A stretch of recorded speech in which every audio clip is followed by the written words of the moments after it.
کو پتہ ہے رمضان کیوں منایا جاتا ہے؟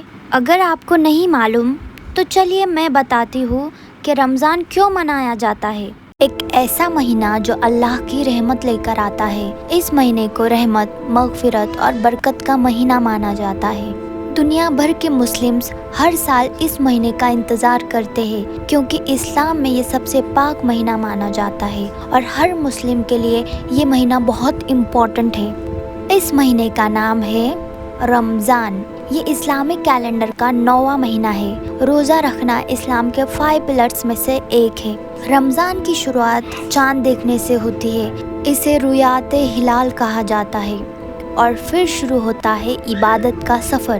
فجر سے پہلے سحری کرنا سنت ہے۔ فجر سے لے کر مغرب تک روزہ رکھا جاتا ہے، چاہے گرمی ہو یا تھکان۔ روزہ رکھنے کا مقصد صرف بھوک برداشت کرنا نہیں، یہ صبر، سیلف کنٹرول اور روح کی صفائی ہے۔ رمضان کی سب سے بڑی فضیلت قرآن کی وجہ سے ہے۔ قرآن اللہ کا پیغام ہے انسانیت کے لیے۔ غار حرا میں پہلی وحی نازل ہوئی تھی حضرت محمد صلی اللہ علیہ وسلم پر، اور قرآن کی پہلی وحی تھی اقرا یعنی پڑھو۔ رمضان کے آخری 10 دنوں میں ایک ایسی رات ہے جو بہت اہمیت رکھتی ہے۔ اس رات کو شب قدر کہا جاتا ہے۔ قرآن کے مطابق یہ رات 1000 مہینوں سے بہتر ہے۔ اسی رات میں قرآن کا نزول شروع ہوا۔ روایتوں کے مطابق اس رات فرشتے زمین پر اترتے ہیں۔ اس رات کی عبادت زندگی بھر کی عبادت سے زیادہ ثواب دیتی ہے۔ رمضان اسلام کی تاریخ کے لیے بھی اہم مہینہ ہے۔ اس جنگ کا نام تھا غزوہ بدر۔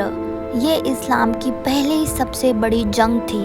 مسلمان صرف 313 تھے اور دشمن تقریباً 1000۔ اللہ کی مدد سے مسلمانوں کو جیت ملی۔ اس جیت نے اسلام کو مضبوط بنا دیا۔ رمضان گناہوں کی معافی کا مہینہ ہے، توبہ کرنے کا سب سے بہتر وقت۔ روایتوں کے حساب سے رمضان کے مہینے میں جنت کے دروازے کھول دیے جاتے ہیں اور جہنم کے دروازے بند کر دیے جاتے ہیں، اور شیطانوں کو قید کر دیا جاتا ہے تاکہ لوگ گمراہی سے بچیں۔ رمضان میں زکوٰۃ دینا فرض ہے، صدقہ دینا بھی فرض ہے۔ غریب اور ضرورت مند لوگوں کی مدد کی جاتی ہے۔ مغرب کے وقت روزہ کھولا جاتا ہے جسے افطار کہتے ہیں۔ حضرت محمد صلی اللہ علیہ وسلم کھجور اور پانی سے افطار کرتے تھے، اور اگر کھجور نہ ہو تو پانی سے افطار کرتے تھے۔ اسی لیے مسلم سنت کو فالو کرتے ہیں، اور دیکھا جائے تو کھجور کے کئی فائدے بھی ہیں، جیسے اس میں نیچرل شوگر ہوتی ہے، جلدی ڈائجسٹ ہوتی ہے، اور اس سے پوٹیشیم، فائبر اور نیچرل گلوکوز ہوتا ہے جو باڈی کو سیف طریقے سے نارمل سٹیٹ میں لاتی ہے۔ رمضان کے مہینے میں تراویح پڑھی جاتی ہے۔ تراویح کوئی نارمل نماز نہیں، یہ رمضان کی اسپیشل نائٹ پریئر ہے۔ تراویح میں لمبی تلاوت ہوتی ہے تاکہ پورے مہینے میں قرآن سنا جا سکے۔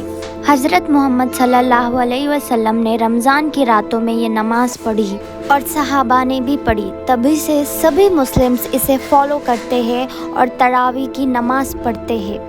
اسی طرح رمضان کا ہر دن اور ہر رات عبادت، سیلف کنٹرول اور اللہ کے قریب ہونے کا ایک بہت بڑا موقع ہے، اور اسی لیے رمضان اتنا خاص ہے۔ تو انشاءاللہ آپ سمجھ گئے ہوگے کہ رمضان کیوں منایا جاتا ہے۔ ایسے ہی دین سے جڑی باتوں کے لیے میرے چینل کو سبسکرائب کیجیے، اور ویڈیو پسند آئی ہو تو لائک کیجیے۔ اللہ حافظ۔